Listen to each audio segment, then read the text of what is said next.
তো ওরা বলছিল যে আবার ভিডিও করা লাগে, তো আমি বললাম হ্যাঁ অবশ্যই ভিডিও করা লাগে, তুমি জীবনে প্রথম পানির গ্লাস না সরি শরবতের গ্লাস আমার দিকে আগায় দিলা, এটা তো হচ্ছে গিয়ে স্মৃতিতে ধরে রাখতে লাগে। এরকম সেবা তো আমরা কখনো আমাদের বাসায় গেলে পাই না, তো এখানে আসার পর যেহেতু তোমার এরকম সেবা পাচ্ছি, তোমাকে দিয়ে সেবা পাচ্ছি, সেটা তো অবশ্যই ভিডিও করে রাখা লাগে। আর এই যে আন্টিরা এই গরমের মধ্যে, এত গরমের মধ্যে কষ্ট করে এই খাওয়া দাওয়াগুলো রান্না করেছে, এগুলো করতে তো লিটারেলি ওনাদের নিশ্চয়ই অনেক কষ্ট হয়েছে। এই তো সেদিন দাওয়াত ছিল আমার ছোট ভাইয়ের শ্বশুর বাড়িতে। নিয়নের আব্বা আম্মা আন্টি আঙ্কেল দাওয়াত দিল আমাদেরকে যাওয়ার জন্য। ঈদের পরপরই দাওয়াত দিয়েছিল। শনিবার আমরা যাব বলেছিলাম। যদিও সেই সপ্তাহটা আমি অসুস্থ ছিলাম, তারপরে শুনেছিলাম যে ওরাও অসুস্থ। তো বলেছিলাম যে যদি সুস্থ হই তাহলে অবশ্যই যাব। এর মধ্যে আবার আমার বোনের বাচ্চাগুলোও কিছুটা অসুস্থ ছিল, তারপরে আমার বোনের হাজবেন্ড নাই বাংলাদেশে, ওরা গিয়েছে ও শ্বশুর শাশুড়িকে নিয়ে, মানে ওনার বাবা মাকে নিয়ে ওমরা করতে গিয়েছে ওমর। তো ওর এদিকে মন খারাপ, ও যাবে মানে ও একা একা কিভাবে যাবে, বাচ্চা দুটাকে কিভাবে সামলাবে, এগুলো বলছিল। তো যাই হোক সব ঠিকঠাক করে আমরা রাজি হলাম যে ঠিক আছে আমরা শনিবারে আসছি। তো লাস্ট শনিবার আমরা গিয়েছিলাম ওনাদের বাসায়। তো যাওয়ার আগে সকালবেলায় আমরা রেডি হয়ে গেলাম। সকালবেলা বলতে রেডি হতে হতে দেখা যায় যে সকালে নাস্তা শেষ করে আস্তে ধীরে বাসায় যে ছোটখাটো কাজ টাজ থাকে সেগুলো খালাকে দিয়ে করিয়ে রেডি হতে হতে আমাদের দেরি হয়ে গিয়েছিল। তার মধ্যে আমার শরীরটা একটু খারাপ ছিল, তাই আস্তে ধীরেই রেডি হচ্ছিলাম। তো আমি প্রথমে একটু নিজে রেডি হয়ে দিলাম, তারপর নায়ারকে রেডি করিয়ে দিলাম। রেডি করিয়ে দেওয়ার পর নায়ার বলছিল যে ওর ওই পারফিউমটা ভালো লাগে। এই পারফিউম দুইটা শাহিন আমার জন্য কিনে নিয়েছিল কলকাতা থেকে, খুবই সুন্দর স্মেল। তো এর মধ্যে আমার ভালো লাগে পার্পেল কালারের যেটা, সেই বোতলের স্মেলটা। নায়ার বলছিল ওর পিঙ্ক কালারের স্মেলটা ভালো লাগে, তো ওইটা ওকে দিয়ে দিলাম। তারপরে যে আমিও রেডি হয়ে নিলাম, স্বচ্ছকেও রেডি করিয়ে নিলাম। এবং তারপর সে যেটা করলো কি, আমার সালোয়ারের একটা ডুরি, এটাকে আমরা ফিতা বলি এবার বা আমাদের অঞ্চলের ভাষায় ডুরি বলি, সেই ডুরিটা খুলে তারপর সে ওটাতে একটা ডলফিন পেঁচিয়ে সেটা নিয়ে খেলা করছিল।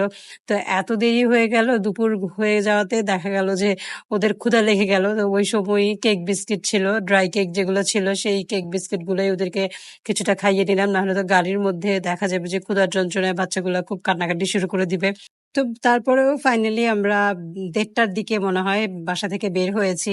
নায়রের চুল আমি কোনোভাবেই ঠিকঠাক মতো আঁচড়াতে পারি না, মানে ও একদিন ওর খালাকে বলছিল যে মা একদমই স্টাইল করে আঁচড়াতে পারে না। আমি আসলেই চুল ওকে সুন্দর করে বেঁধে দিতে পারি না, কি যে বেঁধে দিই আল্লাহই জানে। 2 বেনিই তো স্কুলে করে পাঠাই। অন্য সময় আমি টেনশনে পড়ে যাই যে কিভাবে আঁচড়ালে ওকে, মানে ওর এই বড় চুলগুলো ও একটু ম্যানেজ করে রাখতে পারবে আর ওকেও সুন্দর দেখা যাবে। শেষমেশ আমার ওই একটাই ফ্রেঞ্চ বেনি, আমি 2টা বেনিই পারি। এক হচ্ছে গিয়ে মাথায় 2 বেনি করা, অথবা 1 বেনি করা, অথবা এই একটা ফ্রেঞ্চ বেনি করা। তো এর মধ্যে ভাবলাম যে একটু হাফ ফ্রেঞ্চ বেনি করে একটু যে স্টোনের ব্যান্ড ট্যান্ড আছে আমাদের ঘরে সেগুলো দিয়ে করে দিই। তো যাই হোক এরপরে আমরা চলে আসলাম শঙ্কর, ওদের বাসা হচ্ছে ধানমন্ডি শঙ্করে, সেখানে চলে আসলাম। এই যে আমার ভাই তো এখানে এসে খুব ভদ্র বালক হয়ে যায়। আর এই যে আমার ভাইয়ের ওয়াইফ, তো ওরা বলছিল যে আবার ভিডিও করা লাগে, তো আমি বললাম হ্যাঁ অবশ্যই ভিডিও করা লাগে, তুমি জীবনে প্রথম পানির গ্লাস না সরি শরবতের গ্লাস আমার দিকে আগায় দিলা, এটা তো হচ্ছে গিয়ে স্মৃতিতে ধরে রাখতে লাগে। এইরকম সেবা তো আমরা কখনো আমাদের বাসায় গেলে পাই না, তো এখানে আসার পর যেহেতু তোমার এরকম সেবা পাচ্ছি, তোমাকে দিয়ে সেবা পাচ্ছি, সেটা তো অবশ্যই ভিডিও করে রাখা লাগে। আর এই যে আন্টিরা এই গরমের মধ্যে, এত গরমের মধ্যে কষ্ট করে এই খাওয়া দাওয়াগুলো রান্না করেছে, এগুলো করতে তো লিটারেলি ওনাদের নিশ্চয়ই অনেক কষ্ট হয়েছে। এই কাবাব বানিয়েছে, গরুর মাংস রান্না করেছে, তারপরে মোরগ পোলাওয়ের মতো করে রান্না করেছে। আমার তো দেখে খুব লোভ লাগছিল যে আমি এখনই বসে পড়ি, তাড়াহুড়া করে তাড়াতাড়ি করে বসে পড়েছিলাম, কারণ আমাদের যেতে যেতে অনেক লেট হয়ে গিয়েছিল। 2:30টার সময় আমরা বোধহয় গিয়ে পৌঁছেছি।